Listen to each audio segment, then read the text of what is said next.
Okay, good morning student, and this video for class 2nd. Okay, class 2nd. Now I am going to explain the next poem of your English CB. Okay, and the name of the poem is The Bud of Flowers. ठीक है, so and this poem is page number at 45. Okay, so everyone, first of all, you all have to be read this poem and learn this poem and listen carefully. Okay, so now let's start the new poem, The Bud of Flowers. Okay, यहाँ पे जो would है WOOD, आप सभी जानते हो कि would means क्या होता है, लकड़ी होता है, बट यहाँ पे जो मीनिंग्स है वुड की वो क्या है, जंगल, एक ऐसा छोटा सा जंगल जहाँ, ये बहुत बड़ा जंगल नहीं है, जहाँ पे लकड़ियों, जहाँ पे कुछ छोटे पेड़ पौधे हैं और फूल हैं और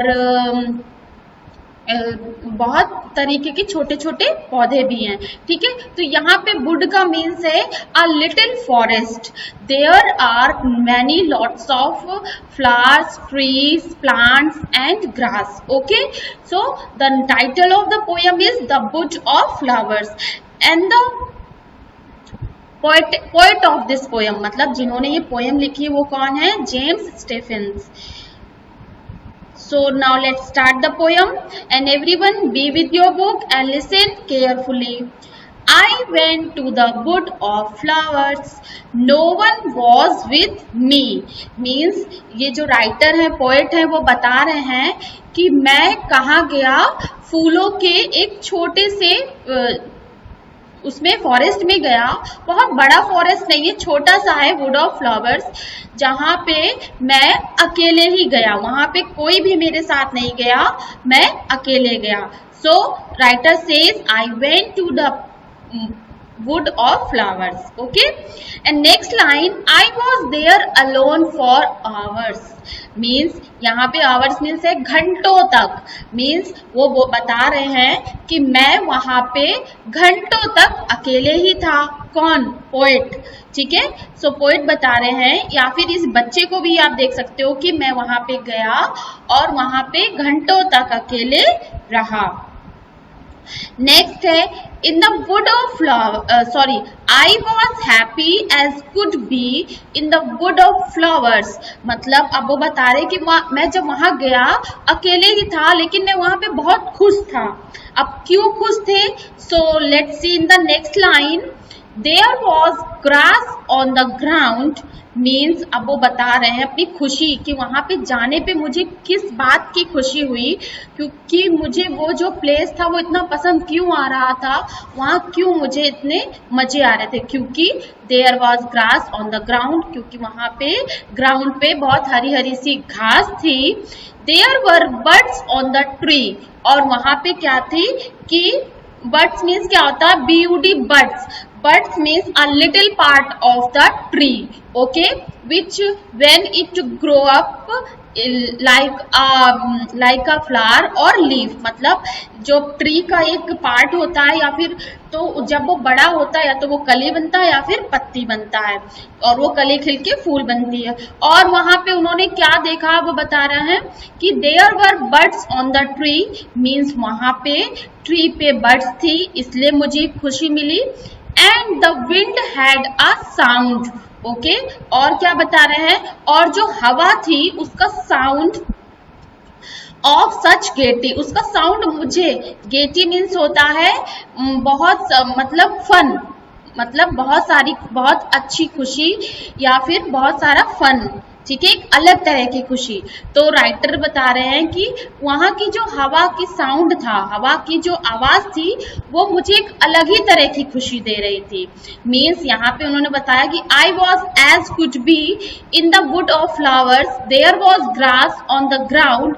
there were birds on the tree and the wind had a sound of such Getty.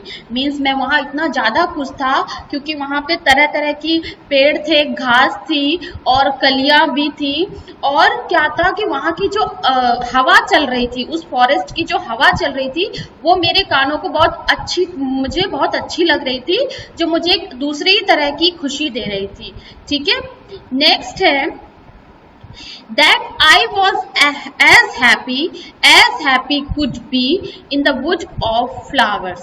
ठीक है, so that's why means जो पोएट है, राइटर है, वो बता रहे हैं कि इसी वजह से जो यहाँ पे इतना अच्छा माहौल था, जो इतनी अच्छी क्रिएटिविटी थी गॉड के द्वारा बनाई गई, तो वो मुझे बहुत अलग ही तरह की खुशी दे रहा था. मैं वहाँ पे अकेले था, फिर भी मैं वहाँ पे बहुत ज़्यादा खुश था. Okay, so everyone, the explanation of this poem is completed, and the moral and the theme of the poem. Theme of the poem is that God has created the world, okay, so beautifully that can we see in the presence of the God in the form of trees and the plants and flowers. Okay, मतलब जो God हैं, तो आप इस poem में देखो कि God ने जो चीजें बनाई हैं नेचर में, ठीक है, nature is very beautiful and the world is very beautiful. So we can see, हम गॉड को भी देख सकते हैं, खुशी एक मिल सकती है किसमें, नेचर में देख के. जब हम नेचर को देखेंगे, प्रकृति को देखेंगे, पेड़ पौधे फूल पत्ती को देखेंगे, तो हमें उसमें गॉड की प्रेजेंस नजर आएगी. ठीक है, so we can say that it is the best thing which gives us a gaiety and the happiness in the world. Okay, मतलब दुनिया की सबसे ज्यादा अगर खुशी आप चाहते हो, तो अगर आप नेचर के साथ अटैच होगे, तो आपको एक अलग ही तरह की खुशी प्राप्त होगी. ठीक है, and we can say that lesson let us promise to preserve wild life.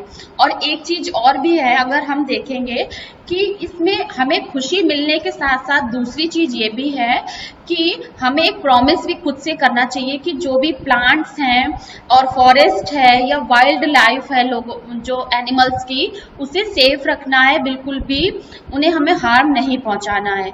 ठीक है, so this explanation is completed. I hope you all have understood whatever I explained it.